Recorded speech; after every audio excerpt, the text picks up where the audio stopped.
Жыл басынан бері Алматыда 8 адам пойыз астына түсіп, оның 6-ы мерт болды. Ал 2-і мүгедек болып қалған. Бүгінде темір жол бойында ережені елемей, шойын жолды жаяу кесіп өтетіндер азаймай тұр. Алматы магистральды желі бөлімшесінің мамандары қайғылы жағдайдың алдын алу мақсатында желілік полиция басқармасының қызметкерлерімен бірлесе рейд жұмыстарын жүргізді.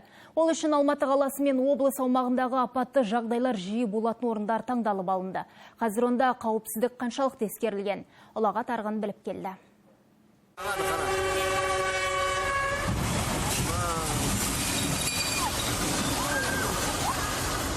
Осыдан 3 жыл бұрын Шамалған станциясында жан түршігерлік апат болған еді. Қайғылы жағдайдан кейін мұнда қауіпсіздік шаралары күшейтілгені белгілі. Жол бойына шынжырлы кедергілер қойылды. Ауыл тұрғындары үшін аспалы жаяу жүргіншілер көпір салынды. Алайда оны пайдаланып жүрген тұрғын аз. Пойыз келе жатқаны хабарланып, шлагбаум жабылса да, темір жолда кесіп өтіп жүргендері көп.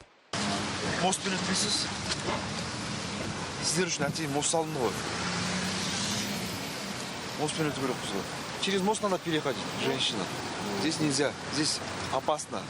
Уақыт алады, үлкен кісілер мініп түсе алмайды. Ана жерде андай лифтовой болса мінер еді. Ана үлкен кісілер мініп түсу шаршайды. Қиын, ауыр. Енді бізге мына ыңғайлы болғасын осы жерден өте саламыз. Мына анаға мініп көрші, өзің шықтың. Қалай шақты көрдік? Шыға алмайын. Аяғың ауып кетеді. Шамалған ауылындағы бұл жол республикалық маңызы бар жолдарға жатады, ал темір жол арқылы тәулігіне 100-ге тарта пойыз өтеді. Сол себепті Қазақстан темір жолы мамандары желілік полиция қызметкерлерімен бірлесе тұрғындарға қауіпсіздік шараларын жиі түсіндіреді. Соның өзінде қайғылы жағдай азаймай тұр дейді. Шамалған станциясындағы желілік полиция қызмет көрсету аумағында 2022 жылдың 10 айында барлығы 78 экстрем тәртіп тіркелді.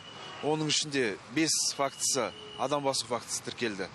Қызмет көрсету аумағында профилактикалар іс-шаралар жүргізіліп жатыр. Ал бұл үлкен Алматы каналы жанындағы шойын жол Сүйінбай көшесі бойында орналасқан темір жолдың ұзындығы 5 шақырым. Мұнда тұрғындар үшін арнайы өткел жасалмаған. Салдарынан жыл басынан бері шойын жолда заңсыз кесіп өтудің 50-ге жуық дерегі тіркелген. Осылайша жыл басынан бері адамдар жолға шығуына байланысты 49 фактілер тіркелген, соның 8 жағдайы адам басу фактілері, оның ішінде 6-ы өмірден озды, 2-і мүгедек болып қалды осы күнде.